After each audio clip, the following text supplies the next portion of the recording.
Bueno, vamos a hacer en este pequeño video un repasito de lo de cinemática que han visto en tercero de liceo. ¿Tá? Hay algunas cosas que yo le mandé a estudiar, otras cosas que les voy a decir ahora, que creo que son importantes. ¿Tá? Lo que vamos a repasar en este video, más que nada, son los gráficos y algunas características del movimiento rectilíneo uniforme. ¿Tá? En el movimiento rectilíneo uniforme, los gráficos que podemos encontrar son gráfico de posición en función de tiempo. Cuando es un movimiento rectilíneo uniforme, la gráfica de posición en función de tiempo va a ser una recta. Puede o no pasar por el origen, supongamos que no pasa por el origen, pero tiene que ser una recta y la pendiente de esta recta nos indica el valor de la velocidad en ese movimiento rectilíneo uniforme. ¿Tá? Bien. En el movimiento rectilíneo uniforme, como la velocidad es constante, la gráfica de la velocidad va a ser una recta horizontal, conforme lo mismo que dijimos recién. Se hace la pendiente y con la pendiente se puede calcular el valor de la velocidad. Bien. Hacer la pendiente de esta gráfica no tiene mucho sentido, porque al ser una recta horizontal, la pendiente va a dar 0, pero es importante recordar que ese sería, en todo caso, el valor de la aceleración. Es decir, que la gráfica de aceleración en función del tiempo, para un movimiento rectilíneo uniforme, generalmente no se estudia porque es 0. ¿Ah? Bien. Puede hacerse esto mismo, pero con la inclinación de la recta hacia el otro lado. Es decir, por ejemplo, un objeto que se mueve con velocidad constante acercándose al origen. En ese caso, la gráfica entre velocidad y tiempo nos va a dar, pero nos daría la pendiente de esta recta, nos va a dar un valor negativo de la velocidad. En realidad, el valor negativo justamente indica que el cuerpo se está moviendo acercándose al origen. Bueno, lo de la aceleración no lo vamos a volver a repetir. ¿Tá? Bien, esto en cuanto al movimiento rectilíneo uniforme en las gráficas. En las ecuaciones, fundamentalmente, la velocidad la encontrábamos como el desplazamiento dividido el tiempo.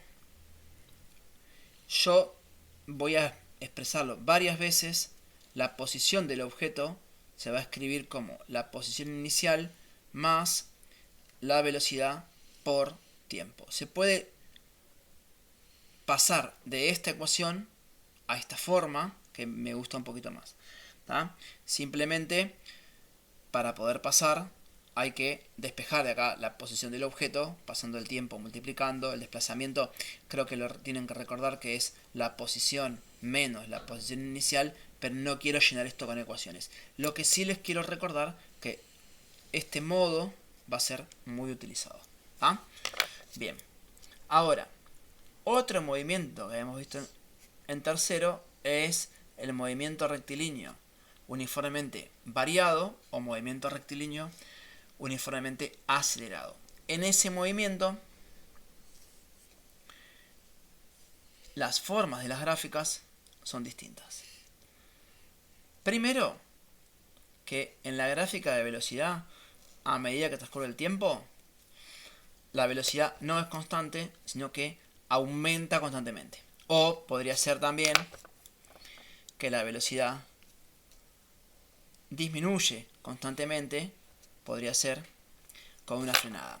No solamente tiene que aumentar o disminuir, sino hacerlo de manera uniforme, es decir, que la velocidad vaya aumentando a ritmos parejos o vaya disminuyendo a ritmos parejos. ¿Ah? Al hacer la pendiente, obtenemos el valor de la aceleración, que acá sí va a ser una aceleración constante, distinta de 0. En el caso de que la velocidad esté disminuyendo, como es este caso de acá, bueno, en este caso la aceleración nos va a dar seguramente por debajo del eje, ¿tá? Siempre en función del tiempo. Y las gráficas de posición y tiempo, en este caso va a dar una parábola.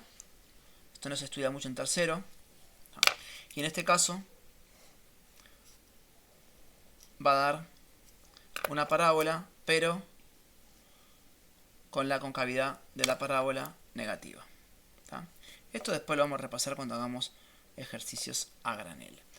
Las ecuaciones para el movimiento rectilíneo uniformemente variado que se pueden demostrar al igual que esta, las que vamos a usar van a ser generalmente 4, que son la velocidad igual a la velocidad inicial más la aceleración por tiempo, el desplazamiento igual a la velocidad inicial por tiempo más la aceleración por tiempo al cuadrado dividido 2, el desplazamiento puede ser igual a la velocidad final al cuadrado menos la velocidad inicial al cuadrado dividido 2 veces la aceleración, y el desplazamiento va a ser igual a la velocidad inicial más la velocidad final dividido 2 por tiempo. Estas ecuaciones las vamos a usar bastante, ¿tá?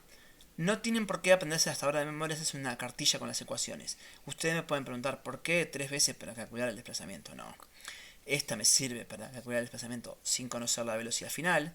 Esta me sirve para calcular el desplazamiento sin conocer el tiempo. Y esta me sirve para calcular el desplazamiento sin conocer la aceleración. Pero además me sirven para calcular otras variables que estén dentro de la ecuación. Por ejemplo, es muy frecuente encontrar la velocidad final como la raíz cuadrada de la velocidad inicial al cuadrado más 2 por a por el desplazamiento. Entonces, para que esto ocurra, es porque salió de acá. Pero es la misma ecuación escrita. Bueno, si me pide la velocidad final, uso esta. Si me pide el desplazamiento, uso esta. Si me pide la aceleración, la despejo, ¿tá? Esto lo vamos a seguir viendo más adelante.